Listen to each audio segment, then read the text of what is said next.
want you to come over. I wish that you would come and give me something to prove. Won't you pull me closer? I think that I'm obsessed with everything that you do. I'm waiting, trying to be patient. You look like a painting. It's so frustrating. I hate it, yeah. I probably shouldn't say this. I probably should erase it.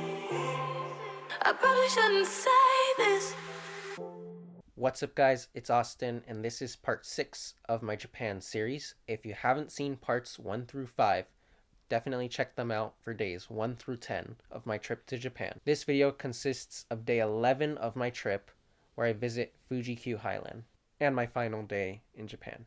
After waking up early, we headed over to New Woman in Shinjuku for our scheduled bus to Fuji Q Highland, which was set to depart at 8:30 a.m. About an hour and a half long bus ride later, we approached our destination and we could see Mount Fuji from the bus window, which was pretty exciting. We arrived at Fuji Q Highland at around 10 a.m., which was also when the park opened that day. We paid for the day pass, which gave us unlimited rides on all of the attractions, which can range between 6,000 and 7,800 yen, or $42 and $54 for adults, depending on the day. You could also just pay for individual rides, the main roller coasters costing 2,000 yen, or $14 each ride. Something that I recommend you do before going to the park is to check the operating schedule to see the park hours and what rides will be open and which ones will be closed on the day of your visit. They typically update their operating schedule at the beginning of each month. We had originally planned on going to Fuji Q Highland at the beginning of our trip. However, when we checked the operating schedule and found that Fujiyama would be closed on the day we planned on visiting, we decided to postpone our trip to Fuji Q Highland towards the end of our Japan trip so that we could ride all 3 operating roller coasters, because the park had already closed roller coaster Dorodampa indefinitely, and their new coaster wasn't set to open until a week after our trip. So we took a bus about 2 hours to get here to Fuji Q Highland. Dorodompa's been down for like 2 years, so that's closed. And their new ride, Zokon, their new roller coaster, that one's still closed until next week. Its grand opening will be next week, Thursday. Now, as of the time I'm making this video, it is official that Dorodompa is permanently closing. Luckily, delaying our trip worked in our favor, as we didn't yet know that we had to book a seat on the bus ahead of time, as available seats would have likely already have been taken up on the day of. Anyways, once we entered the park, we went straight to Takabisha, the previous record holder for the steepest drop in the world at 121 degrees, now beaten by a roller coaster only half a degree steeper. The first drop was awesome, and so is the rest of the ride's inversion-filled layout.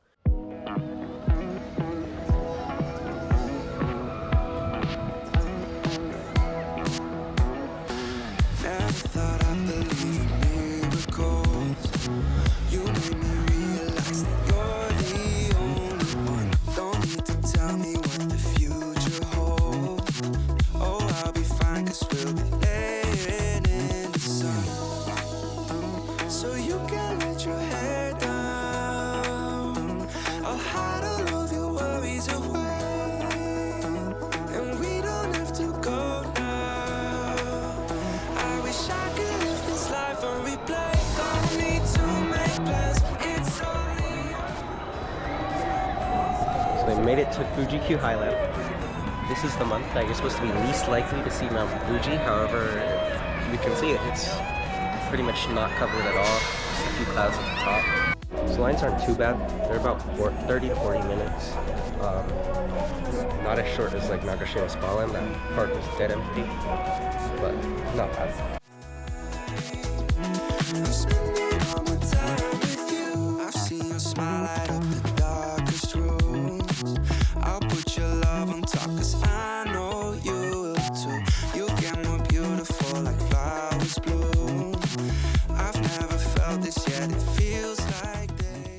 After riding Takabisha, we walked over to Ejinaika, which was my most anticipated roller coaster of the entire trip, and it did not disappoint.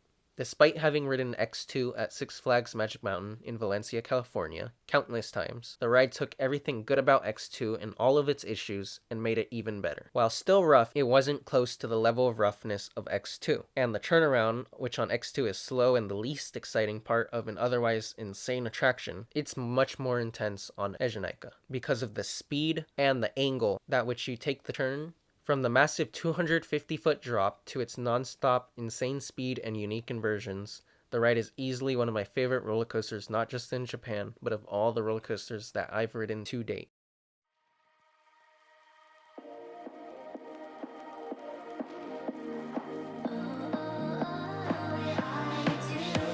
Show me loving. I need your loving. 'Cause I'm drowning in something and I can't come out. Just show me loving.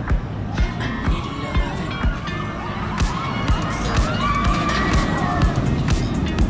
If I make a doctor crushing heart, I want you to know how bad it hurts. If you look inside along my heart.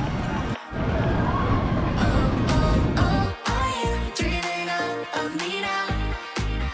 The way I do. Are you dreaming of me now? The way I do.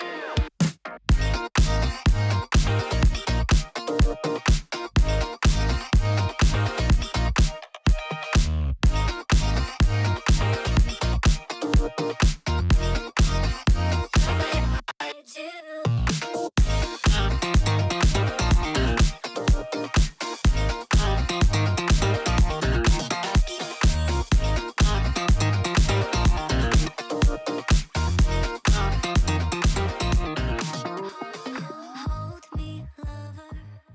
Next, we rode Fujiyama, which was probably the most surprising roller coaster of the trip, as it was way more fun than I was expecting.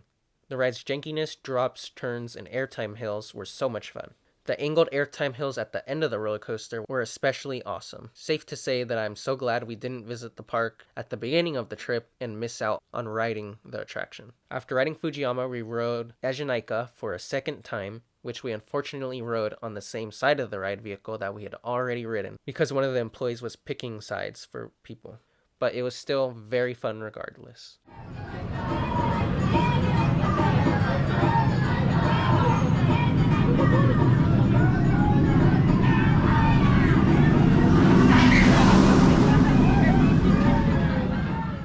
Next, we rode a Sky Tower swinger with a name I have no idea how to pronounce. After that, we ate at one of the food halls before walking over to a viewpoint in the park, which provided some amazing views of Mount Fuji and the rest of the park. I didn't wanna see the warning signs, and now I pay the price, yeah. Oh, I should've known. It hits me like a tidal wave every time you say my name.